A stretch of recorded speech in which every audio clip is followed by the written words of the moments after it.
У панядзелак прайшла апаратная нарада пад старшынствам кіраўніка раёна Андрэя Камко. У цэнтры ўвагі эпідэміялагічная сітуацыя ў раёне і шэраг іншых важных пытанняў. Падрабязнасці далей.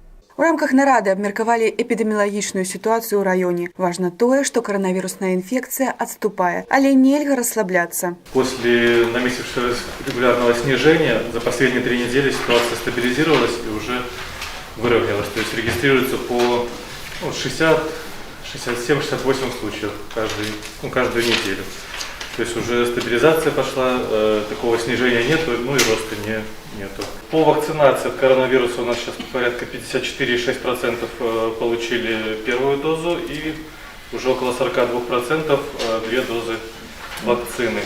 Падчас нарады нагадалі і пра тое, што нельга забываць аб грыпе і аб прышчэпцы супраць гэтай хваробы. Вядома, што для фарміравання калектыўнага імунітэту трэба, каб прывітых было не меней за 40% ад усяго насельніцтва. Прыкладна тое ж і ў калектыве. Чым болей будзе абароненых ад інфекцыі людзей, тым меней членаў калектыву захварэе. Акрамя таго, ёсць шэраг навуковых дадзеных, што прышчэпка ад грыпу ўзмацняе імунітэт да COVID-19. Люди, якія атрымалі прышчэпку ад грыпу, менш рызыкуюць заразіцца коронавирусом и переносить его больше легко. Хотел бы проинформировать тоже официально в Российской Федерации зарегистрированные на Смоленщине 2 случая заражения новым штаммом коронавируса омикрон. Да, это значит, что вот-вот и мы тоже столкнемся с этой напастью. И если процент летальности от омикрона гораздо ниже, чем от той же самой дельта штамма, да, то заразность в разы больше.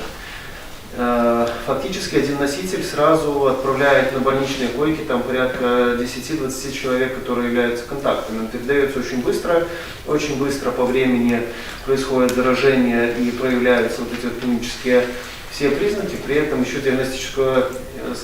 диагностирование на первых этапах показывает отрицательные результаты, хотя уже, собственно говоря, организм зараженный, организм болеет. Поэтому крайне необходимо привиться либо от ковида, либо от гриппа.